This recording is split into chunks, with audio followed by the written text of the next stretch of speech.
সবাইকে নমস্কার। আজ রান্না করব সজনে ডাঁটা সর্ষে দিয়ে। এখন সজনের সিজন।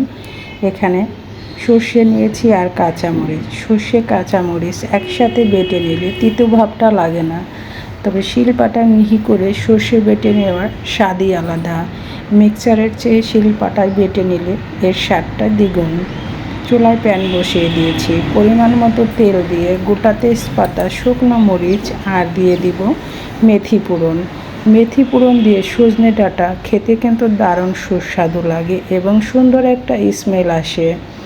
হালকা একটু ব্রাউন কালার করে ভেজে নেব। ভাজা হয়ে গেলে এখানে দিয়ে দিব কেটে রাখা আলুগুলো স্বাদ মতো লবণ দিয়ে একটু ভেজে নেব। তবে আলু ভেজে রান্না করলে যে কোনো রেসিপি খুবই খেতে ভালো লাগে। তাই তো একটু আলুটা ভাজা হয়ে গেলে এখানে দিয়ে দিব কেটে রাখা টমেটো দিয়ে আলুগুলোকে আবার ভেজে নেব।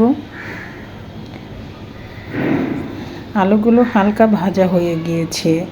এখন এখানে দিয়ে দিব কেটে রাখা টমেটো দিয়ে সজনে ডাঁটা খেতে দারুণ লাগে এবং কালারটাও খুবই সুন্দর আসে। এই টমেটো দিয়ে আলুগুলোকে একটু ভেজে নিলাম। ভাজা হয়ে গেলে এখানে দিয়ে দিব কেটে রাখা সজনে ডাঁটা দিয়ে আবার বেশ কিছুটা সময় আমি ভেজে নেব, ঢাকনা দিয়ে চুলার আঁচটা লো মিডিয়াম আঁচে রেখে, কারণ এই সজনে ডাঁটায় কোনো জল দেব না। ঢাকনা দিয়ে ঢেকে ভেজে নিলে সজনে ডাঁটা আলু সুন্দর সিদ্ধ হয়ে যাবে। যখন সজনে ডাঁটা সিদ্ধ হয়ে যাবে এর কালারটাও চেঞ্জ হয়ে যাবে।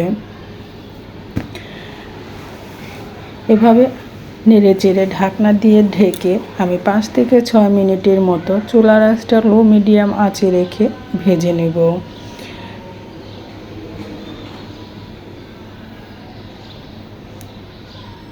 ঢাকনাটা খুলে মাঝে একটু নেড়ে চেড়ে দেব যাতে নিচে লেগে না যায়।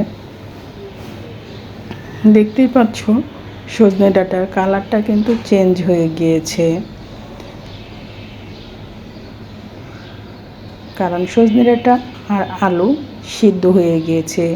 ঠিক এই মুহূর্তে তখন এখানে দিয়ে দিতে হবে মশলা। খুবই অল্প মশলায় এই রেসিপিটা রান্না করব। এখানে দিয়ে দিব পরিমাণ মতো হলুদ গুঁড়া আর দিয়ে দিব শুকনো মরিচের গুঁড়া।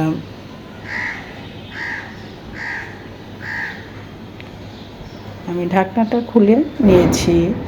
এখন দিয়ে দিচ্ছি মশলা দিয়ে আবার একটু নেড়ে চেড়ে ভালো করে কষিয়ে নেব। তবে যে যে পরিমাপে ঝাল খাবে ঠিক সেই পরিমাপে ঝালটা দিয়ে নেবে, কারণ সজনে ডাঁটা এভাবে সর্ষে দিয়ে একটু ঝালঝালি খেতে আমাদের ভালো লাগে। তাই তো একটু ঝালঝালি আজ রান্না করব। এই সজনে ডাঁটা দিয়ে হলুদ আর মরিচ গুঁড়া দিয়ে আবার ভালো করে কষিয়ে নিয়েছি। দেখতেই পাচ্ছ কালারটা চেঞ্জ হয়ে গিয়েছে, দেখতেও খুবই সুন্দর লাগতেছিল। এই মুহূর্তে দিয়ে দিতে হবে বেটে রাখা সর্ষে বাটা। তবে সর্ষে বাটা দিয়ে কিন্তু বেশি সময় রান্না করা যাবে না। সর্ষে বাটা দিয়ে 1 মিনিটের মতো নেড়ে চেড়ে মিশিয়ে চুলা থেকে নামিয়ে নিতে হবে, কারণ সর্ষে বাটা দিয়ে বেশি সময় রান্না করলে সর্ষের ফ্লেভারটাও নষ্ট হয়ে যায় এবং খেতেও সুস্বাদু লাগে না। এই ছিল আজকের মজাদার রেসিপি। দেখতেই পেলে কত কম মশলায় রান্না করে নিলাম এই মজাদার সজনে ডাঁটা আলু দিয়ে চচ্চড়ি। কেমন হলো সজনে ডাঁটার চচ্চড়ি? ভালো লাগলে অবশ্যই লাইক কমেন্ট শেয়ার করে আমার পাশে থাকবে।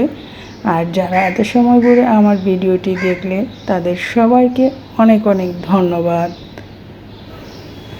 আমার সজনে ডাঁটা রান্না পুরোপুরি রেডি। এখন চুলা থেকে নামিয়ে নেব। সবাই ভালো থাকবে, সুস্থ থাকবে।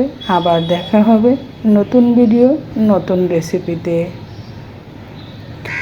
আর আমার এই রেসিপিটা যদি তোমাদের ভালো লাগে একবার হলেও ট্রাই করে দেখতে পারো, কারণ এখন সজনে ডাঁটার সিজন। আর সজনে ডাঁটা কিন্তু আমাদের স্বাস্থ্যের জন্য খুবই উপকারী।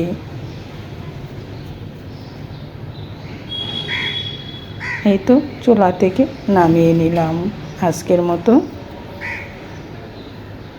এই ছিল আজকের মজাদার রেসিপি। গরম ভাতের সাথে খেতে কিন্তু অসাধারণ লাগে। সবাই ভালো থেকো, সুস্থ থেকো। আবার দেখা হবে নতুন ভিডিও, নতুন রেসিপিতে। সবার সুস্থতা কামনা করে আজকের মতো ভিডিওটি এখানেই শেষ করছি।